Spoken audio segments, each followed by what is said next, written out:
जय हिंद दोस्तों, real estate एक ऐसा इन्वेस्टमेंट का हिस्सा है, पार्ट है जो आपके पैसे को हमेशा ज्यादा करके, डबल करके, बढ़ा करके ही देने वाला है। अगर आप भी रियल एस्टेट के अंदर काम करते हैं या आपने दोस्तों पहली बार जिंदगी में कोई भी प्रॉपर्टी खरीदनी है या बेचनी है तो आपको पता होगा आपको उस प्रॉपर्टी की रजिस्ट्री करवानी पड़ती है। रजिस्ट्री का मतलब उसको अपने नाम करवाना पड़ता है और उसको पेमेंट देनी पड़ती है। और इंडिया के अंदर यह भी सिस्टम आपने देखा होगा, 1 करोड़ की प्रॉपर्टी की रजिस्ट्री 1 करोड़ नहीं होती है, वहां पर कुछ कैश इन्वॉल्व हो जाता है। तो इस वीडियो के लास्ट तक अगर आप बने रहते हैं तो आपके सारे के सारे डाउट क्लियर हो जाएंगे कि कितना कैश हम किसी व्यक्ति को प्रॉपर्टी के लेन देन में दे सकते हैं या कैश हम कितना किसी भी प्रॉपर्टी के लेन देन में ले सकते हैं, और इनकम टैक्स के क्या रूल यहां पे कहते हैं, कब कैश लेने पर आपको पेनल्टी लग सकती है। सारे के सारे डाउट आपके दोस्तों इस वीडियो में क्लियर होने वाले हैं। तो मेक श्योर करें इस वीडियो के लास्ट तक जरूर बने रहें और टेलीग्राम और व्हाट्सएप के चैनल्स को भी फॉलो कर लें, जिनका लिंक हमने डिस्क्रिप्शन बॉक्स में दे दिया है।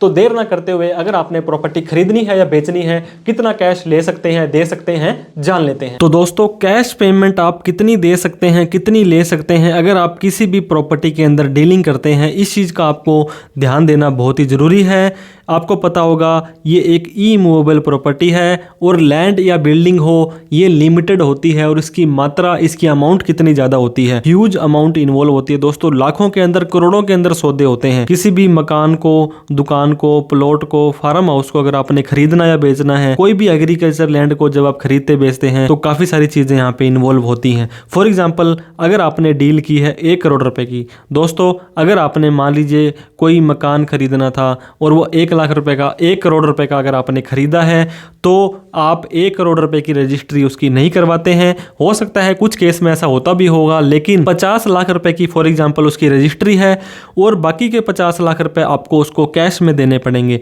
जो रजिस्ट्री वाली अमाउंट है वो आपकी ऑनलाइन जाएगी, चेक से जाएगी, जिसे कि 1 नंबर का पैसा या वाइट मनी बोलते हैं, और जो बाकी का कैश आप देंगे दोस्तों वो आपकी ब्लैक मनी होती है, 2 नंबर का पैसा होता है। ये अंडर द टेबल दिया जाता है। ये है प्रॉपर्टी मार्केट की सच्चाई। अब हम बात कर लेते हैं दोस्तों कैश की, कि कितना कैश आप ले सकते हैं एक सेल डीड के अंदर एंड कितना कैश आप दे सकते हैं परचेज डीड के अंदर।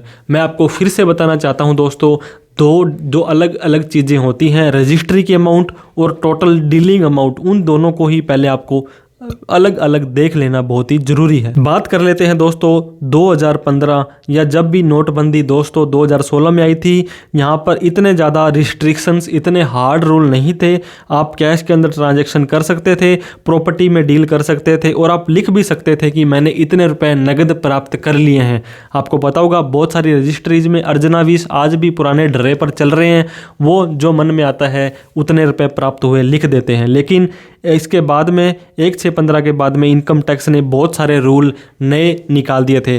269 SS का जो रूल आया था दोस्तों वो बोलता है 20,000 रुपये से ज़्यादा आप लोन या किसी से भी उधार नगद के अंदर नहीं ले सकते हैं। मान लीजिए आपने 50 लाख रुपए, जो 1 करोड़ रुपए की प्रॉपर्टी थी, 50 लाख रुपए नगद देने हैं, तो आपने ये लिख दिया कि मैंने तो मिस्टर ए से 10 लाख रुपए, मिस्टर बी से 10 लाख रुपए लिए, उधार लेकर के इस प्रॉपर्टी का पैसा दिया, तो आप उधार 20,000 रुपये से ज़्यादा लेकर के नहीं दे सकते हैं। इस चीज़ का ध्यान दें। Cash received beyond registry amount is black money. फिर से मैं एग्जाम्पल देना चाहूँगा, जो 50 लाख रुपए नगद थे और 50 लाख रुपए आपको चेक से देने थे, जो रजिस्ट्री आपकी 50 की हुई है उससे ज्यादा का पैसा जो भी होगा वो ब्लैक मनी, अनअकाउंटेड मनी है। देयर इज नो प्रॉब्लम दोस्तों, आप 50 लाख रुपए नगद दीजिए, आपके घर में बोरी भर के, गट्टा भर के पैसा पड़ा था और इस अमाउंट को आपने कहीं पर भी डिस्क्लोज नहीं किया। जब आप रजिस्ट्री कराएंगे तो उसमें ये लिखाएंगे कि मैंने 50 लाख रुपए की रजिस्ट्री कराई है, 50 लाख की प्रॉपर्टी खरीदी है या बेची है और इतने रुपए का मैंने इसको चेक दे दिया है। तो अगर बाकी के कैश की कहीं पर भी गिनती नहीं आई है, रिकॉर्ड में नहीं आया है, तो आप सामने वाले व्यक्ति को दे सकते हैं, कोई टेंशन वाली बात नहीं है। लेकिन सामने वाले व्यक्ति को अगर कहीं ना कहीं वो पहले एग्रीमेंट या जिसे इकरारनामा बोलते हैं वो पकड़ में आ जाता है, उसमें लिखा आ रहा था मैंने 50 लाख रुपए नगद ले लिए हैं, नोटेरी कराया है, तो दोस्तों इन फ्यूचर में वहां पर आपको दिक्कत आ सकती है। Some time people show cash amount in registry,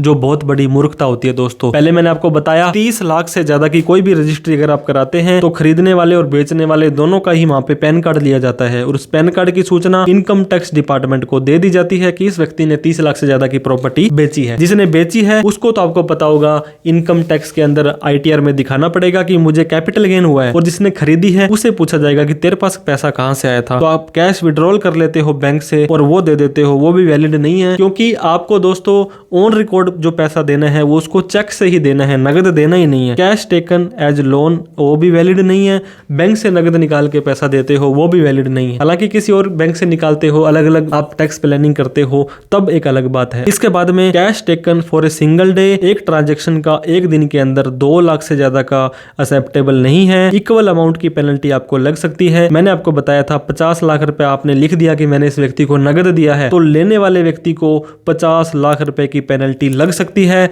इस चीज का आप मेक श्योर हो जाएं। फॉर एग्जांपल रजिस्ट्री थी आपकी 50 लाख की और दोस्तों आपने चेक दे दिया 40 लाख रुपए का, तो जब रजिस्ट्री है तो लिखा पड़ी 50 लाख रुपए की होगी और बाकी का 10 लाख रुपए आपने दे दिया नगद, कैश नगद नारायण आपने दिया, तो 10 लाख रुपए आपको पेनल्टी लग जाएगी उस कैश लेने वाले को। इनकम टैक्स का सेक्शन 271D, बहुत सारे खतरनाक सेक्शन इंक्लूड कर दिए गए हैं। तो दोस्तों जितनी भी रजिस्ट्री की अमाउंट आप उसमें लिख रहे हैं उसको ध्यान दें कि अदर देन कैश के अंदर ही करें, कैश के अंदर ना करें। कैश के अंदर जो पेमेंट आप करेंगे उसको सिर्फ आप चेक ऑनलाइन, जो आपकी रजिस्ट्री अमाउंट है उसको चेक ऑनलाइन करें। कैश अलाउड एक केस में दोस्तों हो जाएगा, एग्रीकल्चर लैंड है और खरीदने वाला और बेचने वाले दोनों ही किसान हैं और उनकी कोई भी इनकम नहीं आ रही है, income from other source, saving, FD, ब्याज कुछ भी नहीं आ रहा है और उनके पास में पैन कार्ड भी नहीं है, फिर आप कैश के अंदर लेन देन कर सकते हैं। लेकिन ऐसा संभव ही नहीं है दोस्तों कि किसी व्यक्ति के पास पैन कार्ड ना हो या एग्रीकल्चर के अलावा कोई और इनकम ना हो, तो कैश यहाँ पे अलाउड है, अदरवाइज आपको इस केस में भी कैश अलाउड नहीं है। Pan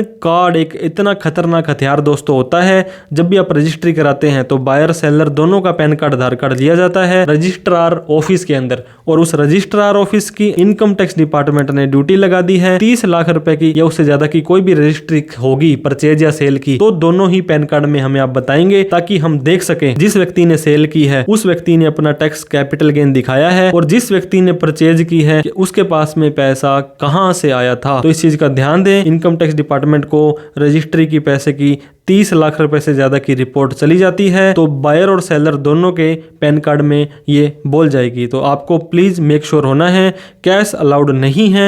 difference between market rate and DLC can also be done in cash unless not recorded. वो फिर वही बात आ रही है दोस्तों, अगर आपकी मार्केट वैल्यू थी 1 करोड़ रुपए और आपकी DLC है 50 लाख, तो रजिस्ट्री तो 50 की होगी लेकिन सामने वाले को तो 1 करोड़ देना है, बाकी का 50 लाख आप कैश में दें, रजिस्ट्री 50 लाख की कराएं तो कोई दिक्कत नहीं, क्योंकि कहीं पर आपने इस चीज को लिखा नहीं है, रिकॉर्ड नहीं किया है। तो कभी भी आप अपनी प्रॉपर्टी बेचें तो अपनी ITR 2 अगर आपके ऊपर एप्लीकेबल होती है तो भरें, नहीं तो 3 भरें, और जितनी भी आपने सेल की थी उसमें माइनस परचेज करें और उसके ऊपर कैपिटल गेन आपको जरूर दिखाना है। अगर आपने खरीदी है वो प्रॉपर्टी तो आपके पास पैसा अपना खुद का पुराना था, अपने मदर फादर कहीं से गिफ्ट लिया, बैंक से लोन लिया, तो आपको टेंशन लेने की जरूरत नहीं है, क्योंकि आपने सेल में कैपिटल गेन दिखा दिया, परचेज में आपके पास प्रूफ है, तो कोई दिक्कत वाली बात नहीं है। दोस्तों साल खत्म होने के बाद AIS TIS नाम के 2 फॉर्म आप जरूर चेक करें, अपनी ITR भरना सुनिश्चित करें,